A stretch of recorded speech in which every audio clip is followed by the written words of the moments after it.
Good evening. This is Mae Brussell in Carmel, California. Tape number 408A, September 28, 1979.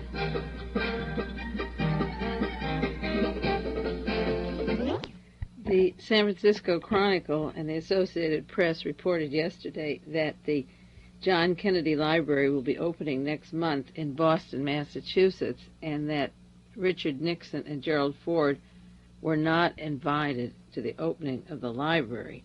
Thank goodness there's a little good taste left in this world. I can't believe that much is shown, but for some reason, they're not giving the reason, the men are not invited to this opening. The excuse, at least on the surface, was that they're only having the official political and personal family and friends of the late president. This is October the 20th, and that Nixon's presence would be inappropriate, they thought, the Boston Globe believed, because of Watergate. It would be more inappropriate because of Richard Nixon being at the home of Mr. Murchison and with J. Edgar Hoover the night before John Kennedy was assassinated, and leaving town that morning from Love Airfield just before Kennedy arrived in town. Nixon attended the meeting where the decision was made to go ahead and shoot him the next day. This is written up in Penn Jones' book, Forgive My Grief, and is based upon the information of somebody that was at the home of Mr. Murchison that evening. Gerald Ford, according to the Boston Globe and the Associated Press, wasn't a close friend of President Kennedy's because, in quotes, Ford was still a relatively obscure congressman in those days. Now, Richard Nixon was in Dallas as soon as John Kennedy was killed, and there was a worldwide suggestion of a conspiracy. Earl Warren appointed a commission to put those rumors to rest, and he asked former Vice President Richard Nixon to select the persons for the Republican Party to be on the Warren Commission, and he selected Gerald Ford, who then wrote a book about Lee Harvey Oswald that was based upon lies and misinformation. And then when Lyndon Johnson stepped down and Richard Nixon later became the President of the United States from the elections in 1968 and was caught with his usual dirty tricks at Watergate in 1972, Nixon was forced to resign, and in order to cover the tracks from Watergate to the John Kennedy assassination, he again appointed Gerald Ford, and Ford immediately promised him security from arrest from any charges that came up later. He never could be arrested. These two men have been doing their bloodbath ballet ever since then, covering up their tracks. Ford just bought a lot in Vail, Colorado for $300,000. It's supposed to be the highest paid for a residential lot in the state history. Both men ended up millionaires. They both ended up as presidents of the United States, and they're enjoying a lot of the luxuries of travel, security, and lack of being investigated even by the $6 million committee that investigated Kennedy's assassination. Never went into the cover-up.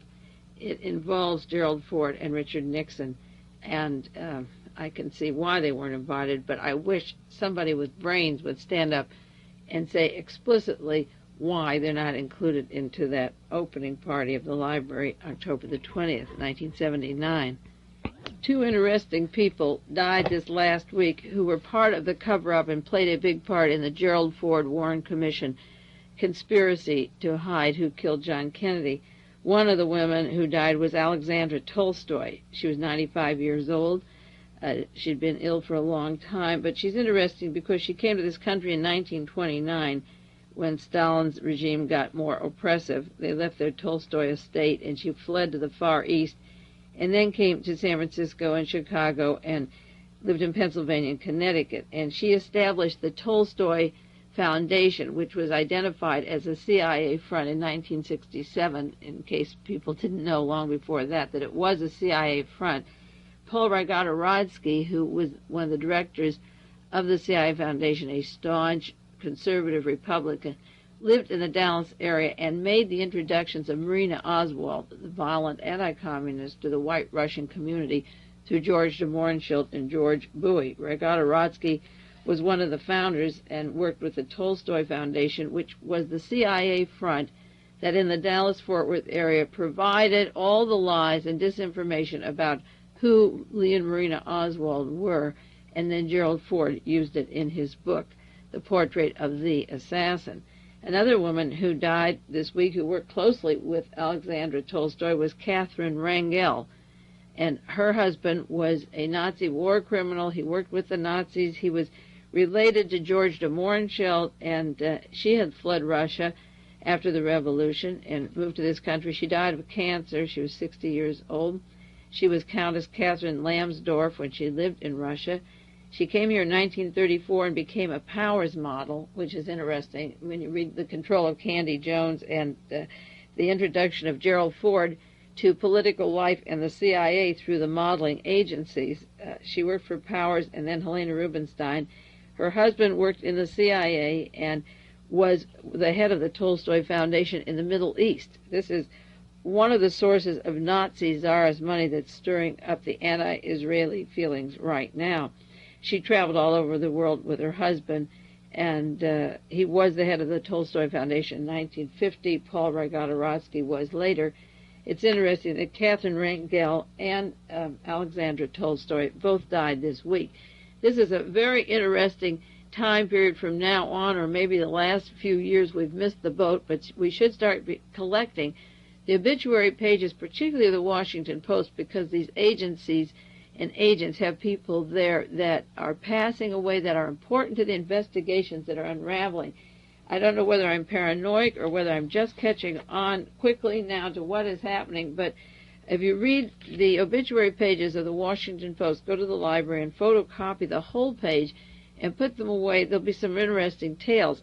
I don't want to go into all of those this week because there's so much to cover, but there's an L.H. Snitzer who passed away this last week. He's 59 years old, retired officer of the CIA. He died of cancer, and he worked in the CIA's domestic contact services. He retired in 73, the time that they were cleaning out the CIA after Watergate and getting some of those knowledgeable people cleared out. But I'm sure that his 10 years with the CIA in New York City and with his domestic operations, he would have a world of information to share.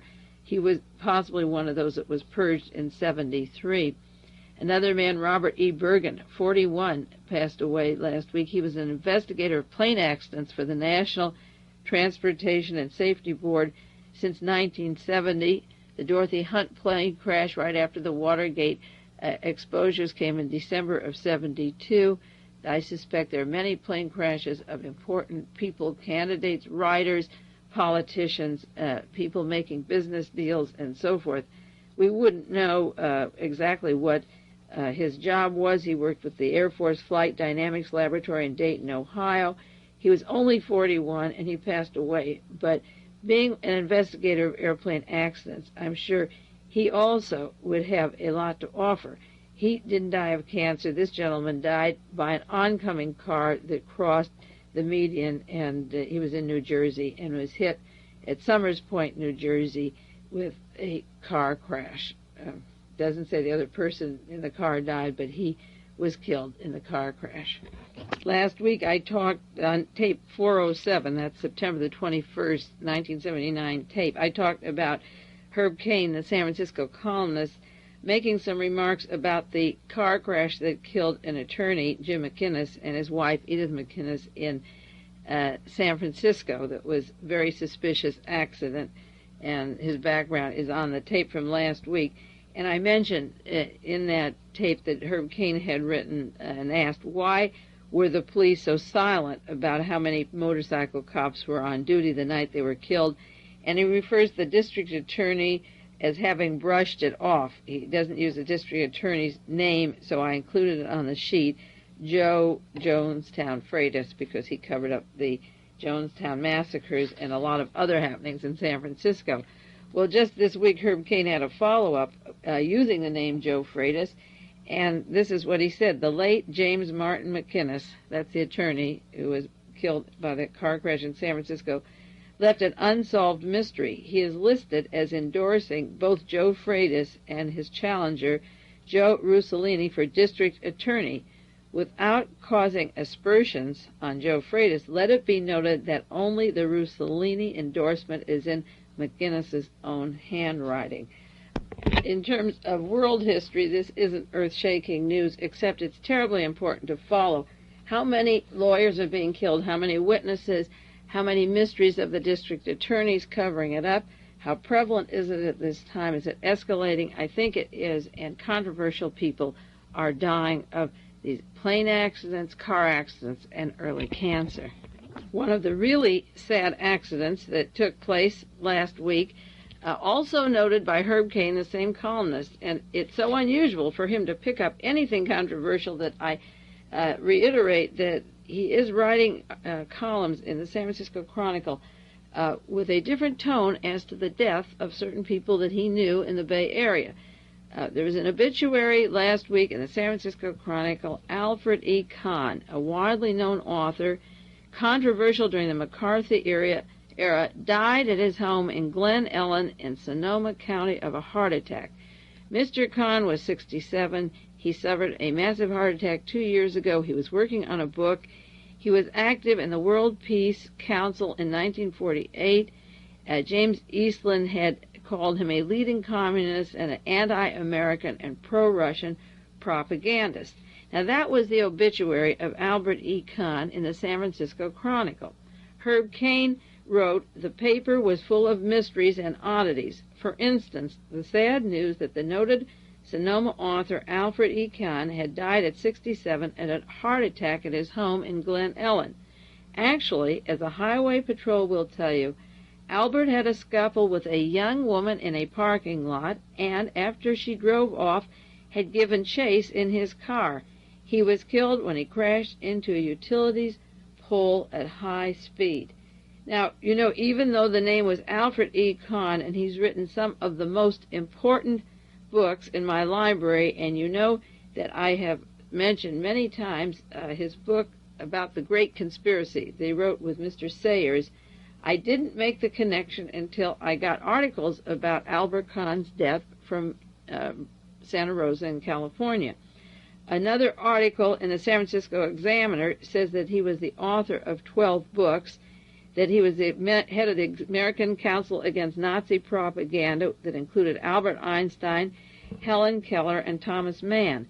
Remember lately with the classified documents that Helen Keller was under the surveillance of the FBI as a possible threat to the United States. Evidently, it's because she worked with Albert E. Kahn in the Council Against Nazi Propaganda. The San Francisco Examiner went on in their obituary and said that he organized 3 American delegations to the World Peace Council, and he was blacklisted during the McCarthy era, had a publishing firm, and deprived of his passport. And again, it didn't mention the books, and I should have made the connection, but it was when the Washington Post came out with a 3 little short paragraph description of Albert E. Kahn. They said, Albert Kahn, active during the McCarthy era, died of a heart attack while driving a car near his home.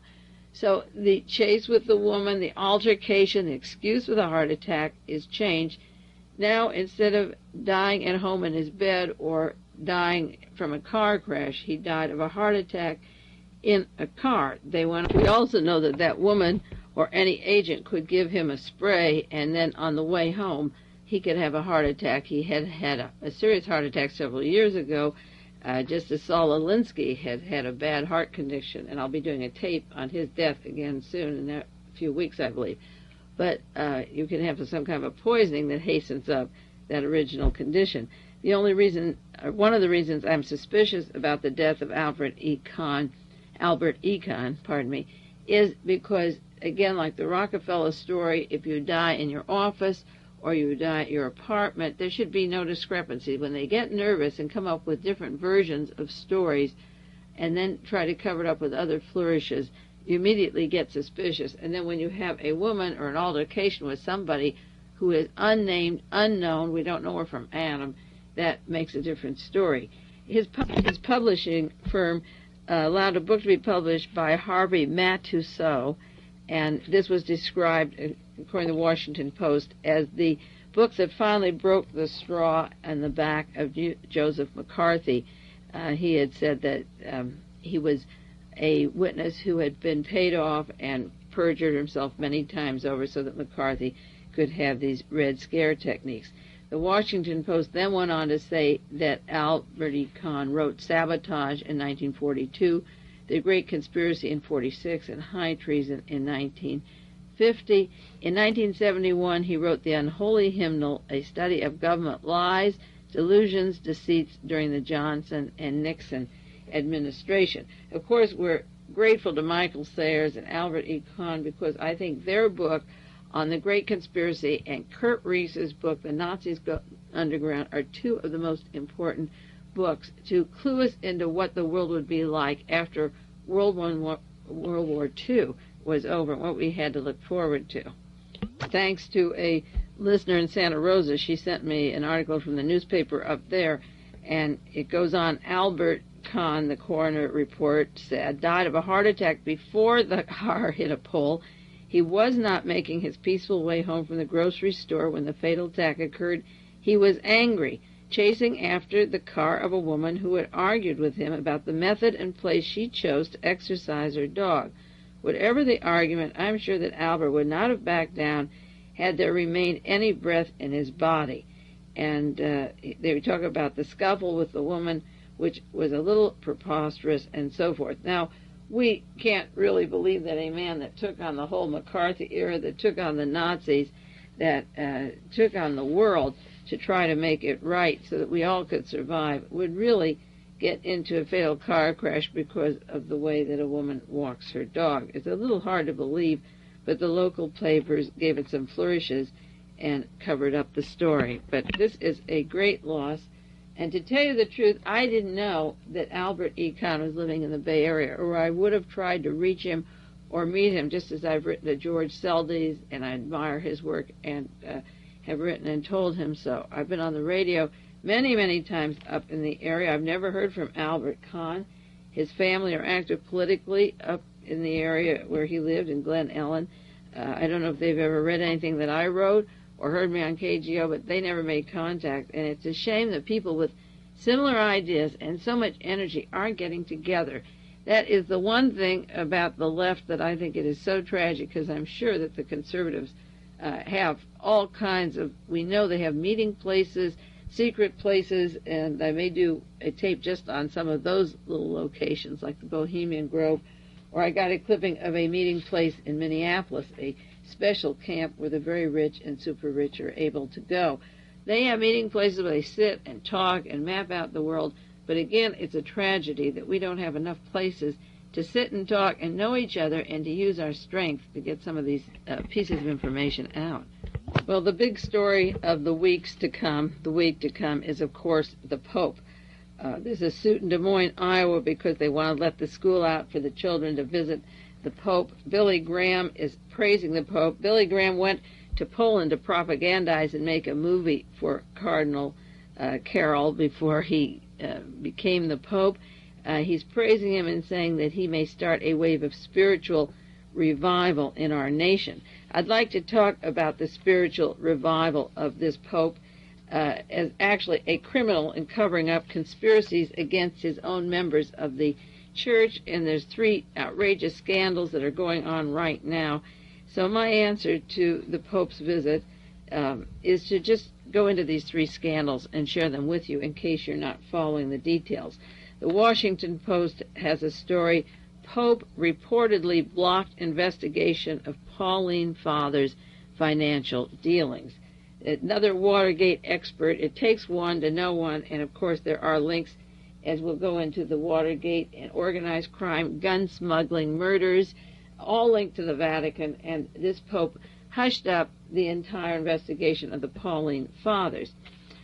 Reverend Michael Zembrowski, that's the founder of the Pauline Fathers Order in Pennsylvania, went to Poland to make friends with Cardinal Carroll. I'll call him Pope Carroll or Cardinal Carroll, in case I'm not pronouncing his name right. Michael Zembrowski went when he was still the cardinal over in Krakow, with much political ambition and the protege of Pope Paul VI. And I have tapes on him, so I won't repeat anything on those tapes. I hope I don't. In less than 10 years, according to the Washington Post, the Pauline Fathers had squandered $20 million of donations. That's from 1969 to 1979, if you put it in those time slots of turmoil in America with Operation Chaos and money going to terrorism and planned takeover of this country of the Nixon COINTEL programs. The church was taking money, and obviously it's being siphoned off somewhere because it noticeably wasn't used for anything. So the question is, where did it go? Now, they took charitable donations, they took out loans, they mismanaged bonds and investments, and according to the articles on this Pennsylvania gang, they lived in, quotes, chaotic and immoral lifestyles. They used business deals to avoid tax schemes. They set up secret investments, 2 hospitals, a trade school, aircraft equipment plant, a foundry, businesses. They used tax-exempt status to make money off of that. They violated legal stipulations of the church that were there for them, and according to reports, there was this intense power struggle in the upper rank of the church of who should control the Paulines. Now, this is a Polish group with direct links to Poland and Cardinal Carroll. It's similar to Richard Nixon working with Gerald Ford, and then Gerald Ford releases Nixon of all crimes. The Paulines could siphon off and squander, commit crimes on 20 million, and 17 days after Carroll is Pope, he erases all investigation into the crimes. One group donated $250,000 for a mass. The mass was never spent or never said, and they don't know where the money went. They solicited $400,000 for a bronze memorial plaque. The shrine never got the plaque, and they don't know where the funds were spent. $64,000 was misappropriated for cemetery funds. It was supposed to go into perpetual care. It was used for some other purposes. They used an attorney, a lay attorney, not from the church, who already had been disbarred. He spent time in a federal prison on tax evasions.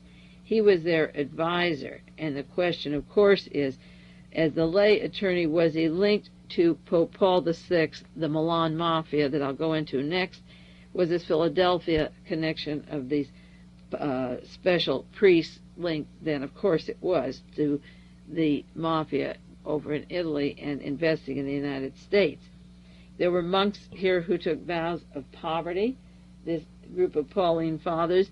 It turned out they had credit cards, they have checking accounts, they own televisions and stereos, and they have their own personal cars, and 17 cars are paid for and donated by money sent to the shrine that they're using for their own purposes. The Vatican recommended that these priests be severely disciplined. That was after their investigation.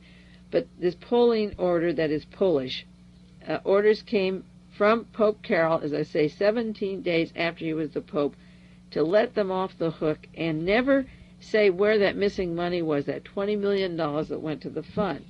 Now, there were bondholders, that Polish Americans, who had put up some money, and they're waiting for $4 million to be paid back to them from that fund.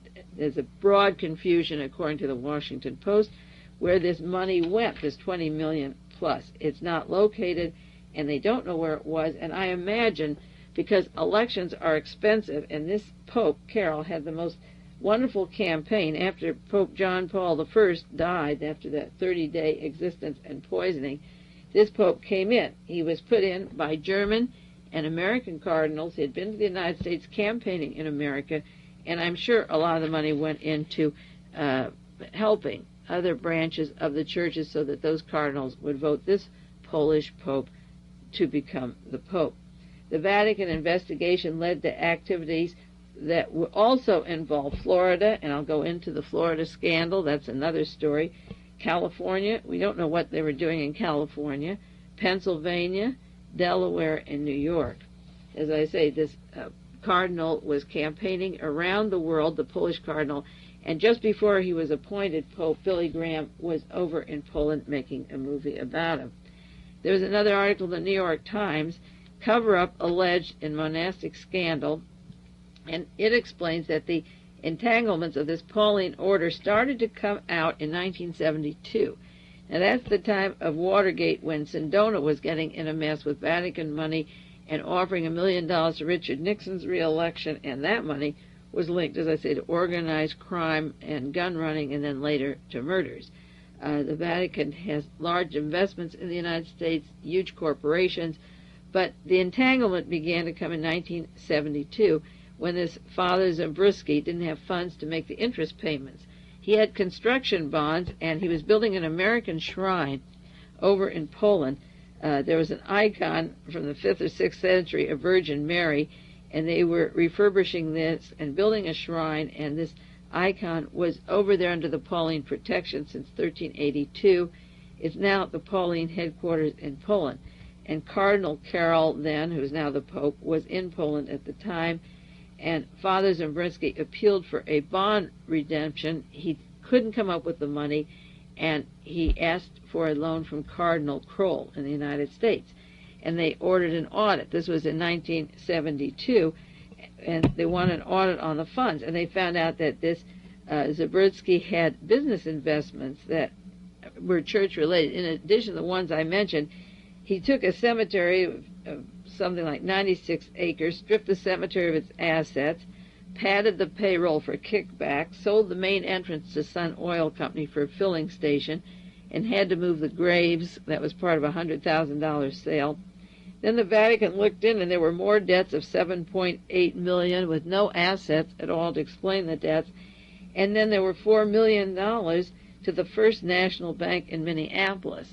My friend in Minneapolis is always interested in the connections of that city because she's very aware to many of the conspiratorial things going there, such as the doctor that started heading the Rockefeller Medical Institute coming from there. Well, the First National Bank was giving $4 million to the Pennsylvania Polish group, where a total of $20 million dissolved.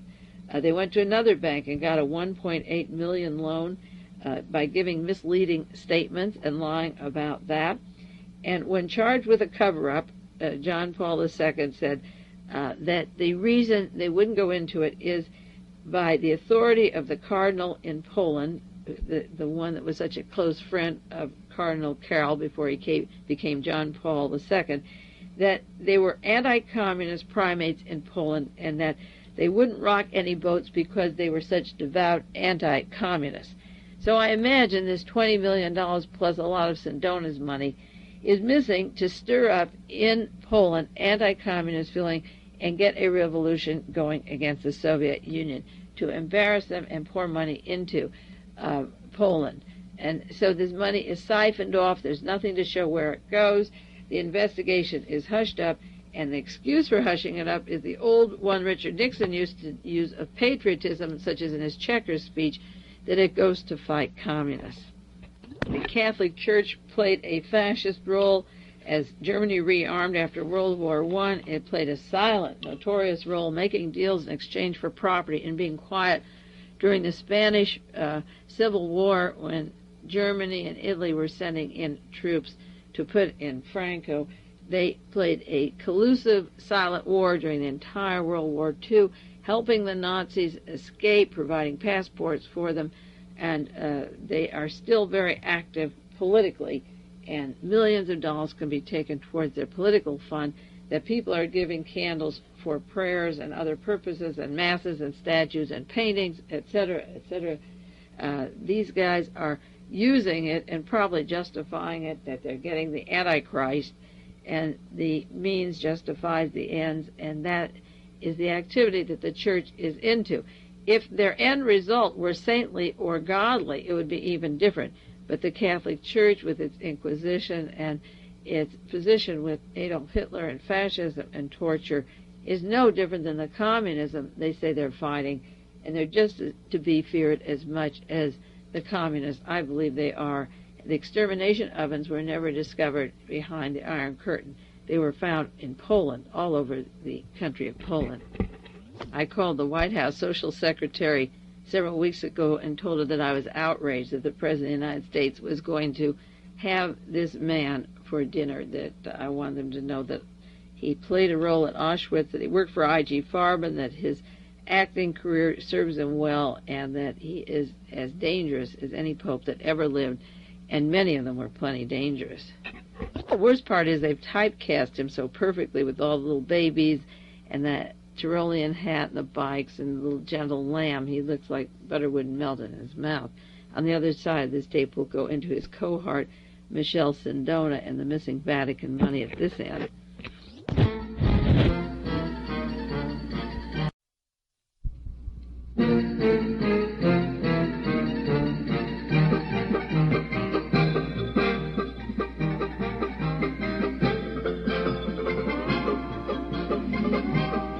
This is tape 408, September 28, 1979, Mae Brussell and Carmel. We'll do an update on the notorious Michael Sindona. He's been missing since August the 2nd. He was supposed to appear in court in New York City. He took part in the collapse of the Franklin National Bank in 1974. It was described as the country's biggest bank failure. He was walking down Fifth Avenue and just disappeared. A group sent a letter saying that they had him. They're called the Proletariat of the People. I thought it was an excuse for him to escape trial here in New York City. But they have pictures of him they keep sending, and they have written to Italy for the names of the Liechtenstein and Swiss bank accounts, the numbers of Mr. Sindona's banks, and they want information. They've sent a list of 10 questions to Italy that they want answered by his cohorts there. The people that have him, if you can believe these letters, claim that a trial in the United States and a trial in Italy would never bring out the truth about Mr. Sindona. I almost believe it's a real group when I see that, because that is the truth. If we had John Mitchell kidnapped, or various Watergate defendants like Richard Nixon and Gerald Ford, and kept and tortured, we may have gotten a little bit of the story out. So the proletariat of the people, if they are real, are sending letters and pictures of him. In 1969, the exact year that the Polish Pauline brothers were beginning their escapade that has lost about $20 million, was the same year that Sindona went to Milan to see a cardinal. He was cardinal then, and became Pope Paul VI. And he was a Sicilian banker. He worked with organized crime and the mafia. He became a consultant for Vatican finances. And then over 5 years, he took the Vatican money out of their real estate holdings. They had been given large amounts of land by the Germans and the Italians in order to have a non-interference when the revolution, civil war came in Spain with Franco. And after World War II, with the rearming of Germany, in exchange for the Vatican being quiet, they were given large land holdings. And then in 1969, the cash for the land holding was converted, and I've done a lot of that on tape 364. You can go back and get some background on Pope Paul VI and Sindona. It's important to link of Sindona to the present John Paul I, who's coming, because this pope is a protege of Pope Paul VI, so that they're all in this thing together for sure. He took from the Vatican, at one time they said 46 million. That was several years ago, but it's gone into many, many more millions that he's lost for the Vatican. As I said, it was estimated that the combined losses that he had in Italy and in 10 other countries comes to about $500 million. Now that is a lot of money. When you're talking about funding fascist, rightist, Nazi movements, you wonder where some of these losses went. He conspired to conceal the fact that $40 million that he used to control the Franklin National Bank in 1972, when he came over here from Italy, with investments from the Vatican, was fraudulently and illegally removed from his other banks in Italy. So he's wanted in 2 countries, one for taking the money here and the other for the disappearance of the money and letting the bank collapse. Sindona has a history of going back to the Sicilian Milan mafia connections, and now they're trying to extradite him. Italy wanted him just before his disappearance.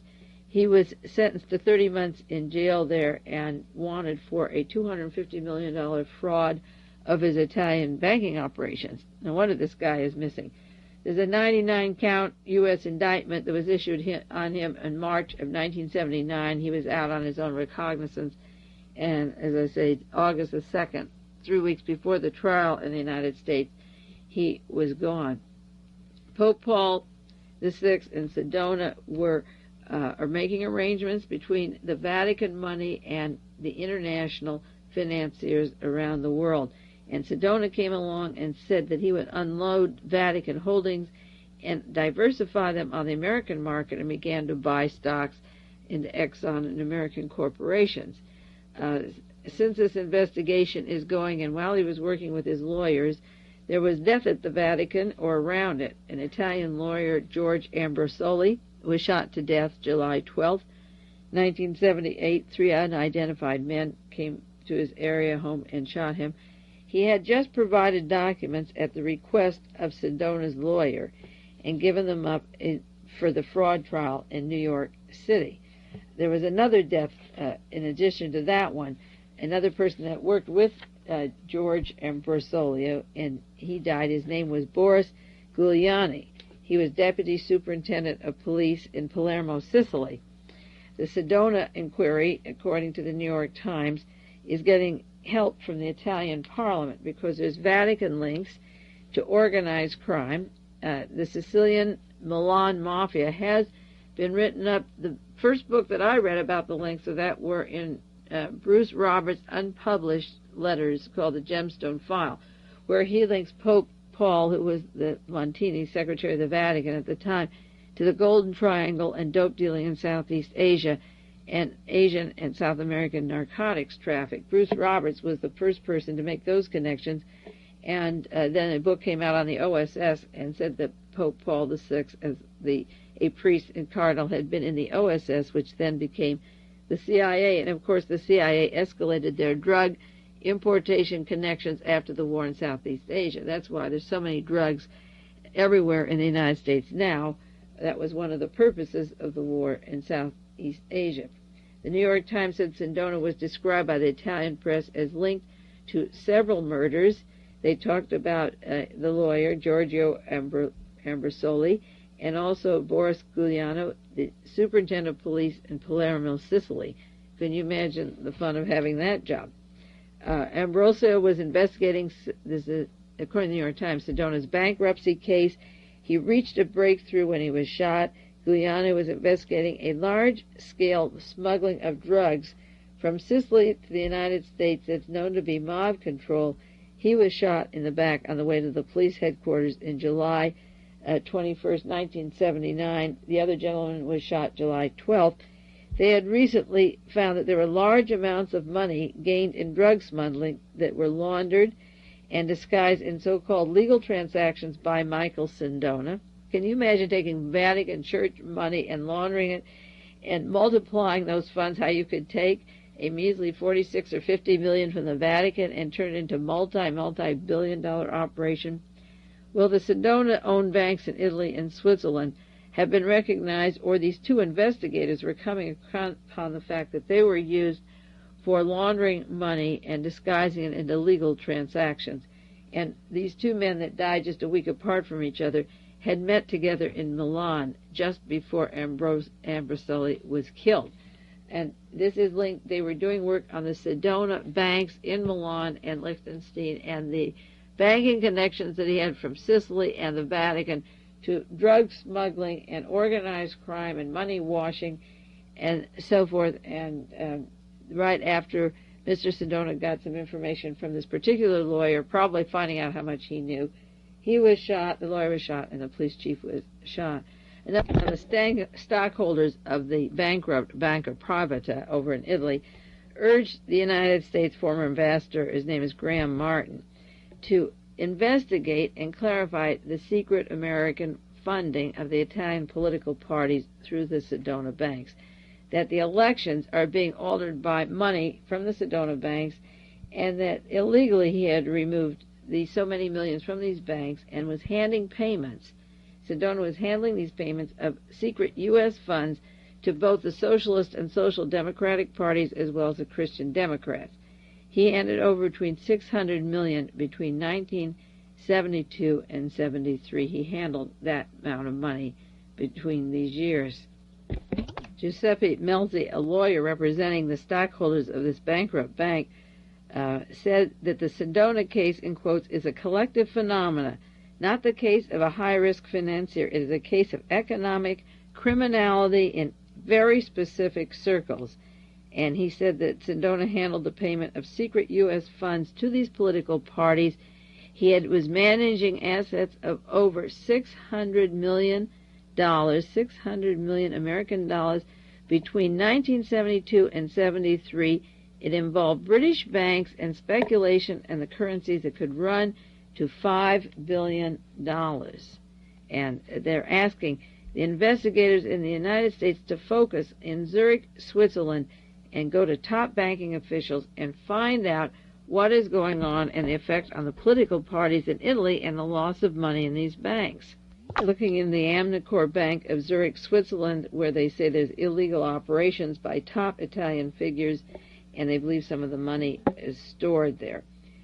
They thought that Mr. Ambrosoli, the attorney, was liquidating the bankrupt Sindona Bank, and the reason he was murdered, that he, in quotes, according to the New York Times, might have uncovered financial scandals that involved Sindona, his associates that included Italian politicians.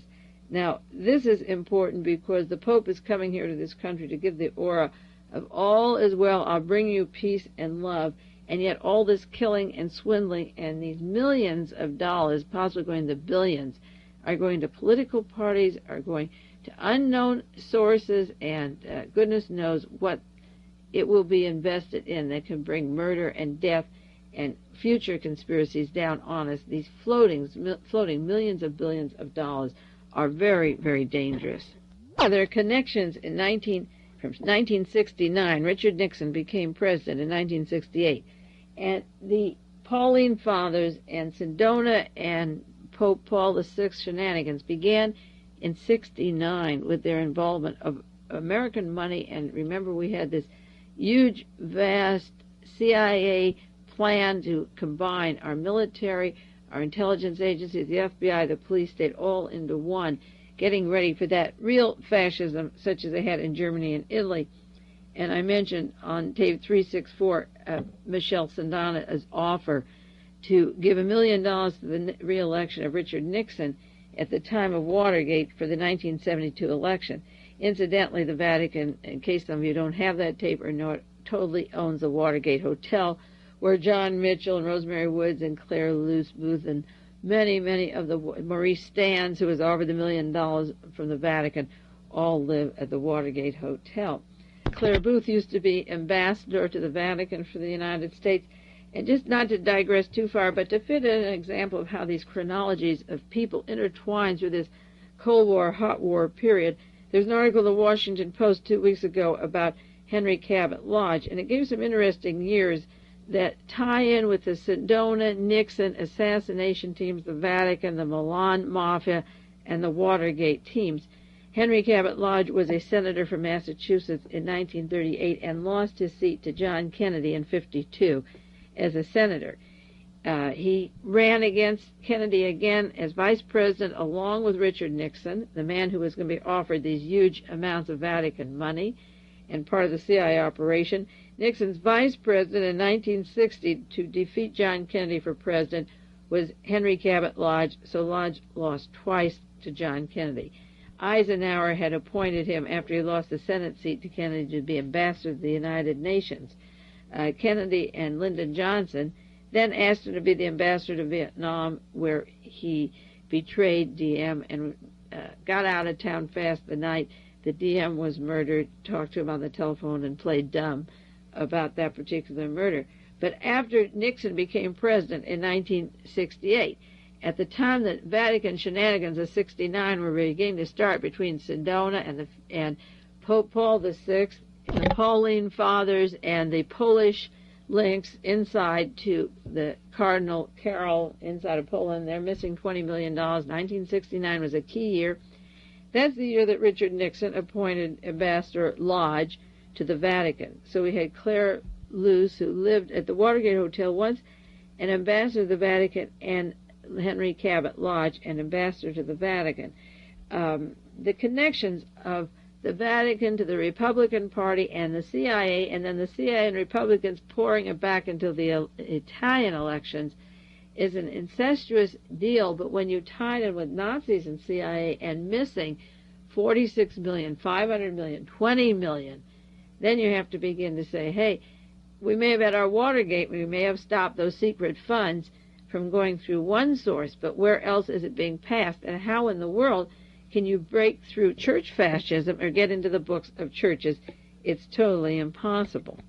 The Sedona Empire included major banks, industrial companies, luxury hotels, a company in Liechtenstein, and one of the directors of the banking company in Liechtenstein that was being investigated by the lawyer that was murdered this last July was David Kennedy, who Richard Nixon had appointed former Treasury he was Secretary of the Treasury under the Nixon administration, with strong links to Michael Sedona, to Pope Paul VI, the Milan Mafia, who are now being investigated as being involved in dope smuggling and money washing and surreptitious handling of funds into narcotics traffic, and then death of primary witnesses.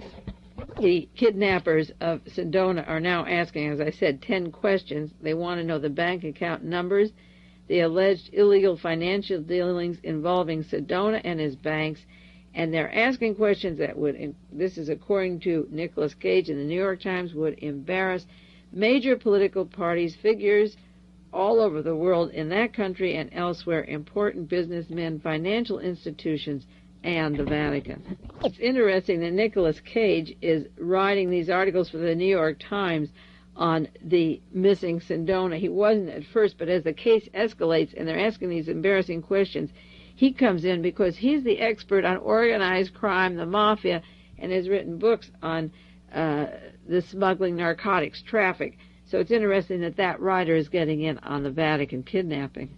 The New York Times, as usual, has to cover all their bases.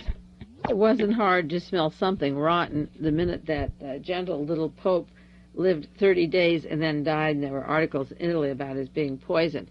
But as soon as the information came out that this Pope from Poland had such strong connections with Pope Paul VI at the time that he was a priest in Rome, being his protege, he worked under Montini, who at that time was writing those passports for the Nazis. You might have known that these old dogs didn't have very many new tricks. So if you just stay with them and watch them, they swindle in and out of these banks with their drug dealing, murders, and nothing else is new as far as the history of the church goes. It's just that little pieces come out now, thank goodness, because since Watergate, there is a little more awareness of writing some of these articles. If they're not making all the connections, they're at least making some of them. Now, there was another article on the Vatican. This was in June of this year, 1979. This is from the New York Times. It has to do with a law firm and a man named David Walters. Now, we've left the Nixon administration, and we're now with Jimmy Carter, also with his drug connections in the South and all over the country. That isn't anything new either. But David Walters was Jimmy Carter's personal representative to the Vatican. Now, his law office, this is a favor to Mr. Walters and Jimmy Carter, the law office is being sued, not David Walters or his partner, but the law office has been indicted by a federal grand jury in an alleged conspiracy to illegally provide the United States visas for other foreign clients. The office wrote visas for 34 alien clients. Now, nothing is new there either. As I say, Montini was writing aliases and passports for Martin Bormann and those likes. As soon as the war scaled down in Germany, they were allowed to go to South America, to Uruguay, Paraguay, down to Shanghai, Argentina, Brazil, Chile. Well, the law office of Mr. Walters is being sued, if you can sue a law office. He has a partner, but the partner isn't being named in the lawsuit. There's two men in the partner. The other one is Sarino Costanzo. Watch that name, put it on an index card. It'll be important someday. The law firm is being indicted. The agent involved is a Stephen Vitale, V-I-T-A-L-E, former State Department employee. He was charged with conspiracy in this scheme. Vitale worked at the United States Embassy in Nassau and helped the law firm of David Walters, Carter's personal representative to the Vatican, provided visas for 34 alien clients that were done through the State Department agent, Mr. Vitale, in the Bahamas, in Nassau, the Bahamas, and then after he did that, Mr. Vitale joined the law firm last year of Mr. Walters and Mr. Costanzo. David Walters resigned from his Vatican post last year when the investigation of the Miami firm became known. These 34 aliens were clients of the law firm. They were described as Europeans, Latins, and Asians. They were given American visas, 34 of them, through the U.S. Embassy in a time period of November 76 to 77. The head of the consular office there left that office then, went to the law firm whose clients he had served, and Mr. Walters resigned from his job at the Vatican when this federal grand jury indictment came up of alleged conspiracy to provide United States visas for foreign clients. We might transcribe that foreign agents. Jack Anderson has an article about those assassination teams down in Chile and how they send bombs in this country and use the Chilean airline, and a confession by Michael Vernon Townley, who was involved in the Letelier murder in Washington, D.C., that he was offered by the airlines and the officials when he took part in the murder of Letelier that he would be given a false name and car rental and airplane tickets and so forth. How much money of this Vatican money that was set up by Sindona and Pope Paul VI goes down to Chile, Paraguay, from West Germany and Mexico and around the world? How much of those missing millions of dollars are going to those assassination teams that are continuing the terrorism and murdering any critics of a regime such as the Nazi regime in Chile that Pinochet took over? When President Augusto Pinochet came in, the swastikas were out, the Nazis were in power.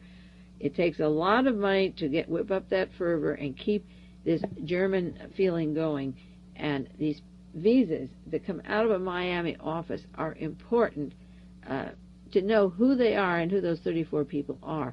What kind of spies are we sending around the world? Why is the president's appointed ambassador to the Vatican using his office or use their office to get visas for aliens that shouldn't be in this country through the State Department agent that they buy off by hiring him into their office to work for him after he leaves the State Department?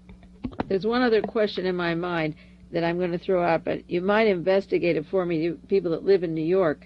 The lawyer representing the Vatican and this terribly dynamic case that involves the CIA, the Watergate team, the Vatican, Italian politicians, the man representing this case is a Marvin E. Frankel, the attorney for Mr. Sindona, who has now disappeared. Mr. Frankel was a former federal judge, and he is handling the Sindona case. He was to handle it if it went to court, and he is he's on record as their attorney. Now, a Dr. Charles Wrangel and his wife were murdered in New York. He was a professor at Columbia University. There was a burial at St. Paul's Chapel in New York City. He was a very popular man. May of this last year, he was murdered along with his wife. Dr. Charles Frankel had one brother named Aaron Frankel, but I just wonder if there was by any slim chance a relationship to Marvin E. Frankel, because one murder took place, the double murder in New York City, May of this year, 1979, and it was in August that the other Mr. Frankel's client disappeared, and both men had high jobs. One, as I say, a federal judge, and the other had worked in the State Department. It was very important with government connections. As a matter of fact, the one that was murdered in New York was so important that Justice Byron White of the United States Supreme Court read part of the services for the family at the funeral. So much for the Pope and his visit, if I can stomach it. The publicity and the photographs that are taking place, I hope I can stand the next couple of weeks and the miles of newspaper praising this angelic man, and I'm sure he's coming to patch up some of the wounds or appreciate maybe the money that went into making him Pope. He's coming around to pat the cardinals on the head. Some of this missing money, I'm sure, went into the politics of Poland, and a lot of it is probably sitting over there right now. Now to another subject which confirms my worst fears and paranoia that was in the newspaper this week. It's in the San Francisco Chronicle. It has to do with a gentleman named Chris Roop who went to Washington to take part in government tests in 1973 on Army hallucinogenic drugs. Now, you know, all of this hanky-panky testing was supposed to be over, but he didn't go back until 1973 to take part in these tests. And he described what they gave to him, but this was the scary thing he told about injections in liquid. He said, in quotes, "They began testing me and asking me second-grade math questions after they had injected 2.5 milligrams of a clear liquid into my veins, and within 3 sections I was as high as a kite and lost my depth perception. A doctor told me afterwards that they were trying to determine whether these drugs could be put into bombs and scattered among troops and used to incapacitate them so they could just be herded into pens and our guys could just run around and pick up their weapons." This is what Chris Roop told the reporters. Now, we know the infamous neutron bomb kills all life around and wherever it goes, but leaves the buildings intact so you can come in and live there and take the houses and the buildings intact if they're not too contaminated. During the Watergate exposés, which began in 1973 to really unravel, because remember Nixon was reelected in 72, there was testimony and evidence that John Mitchell, the Attorney General, had planned for the 1972 conventions if Watergate hadn't taken place and wasn't falling apart in June, just before the meetings. They were to take the anti-war protesters and the radical protesters and kidnap them and take them to Mexico. And they were also planning to have the conventions in San Diego before they were moved to Miami and round up a large amount of people out on a field and take them away. Louis Tackwood had been talking about that since 1971, taking these large amount of people away.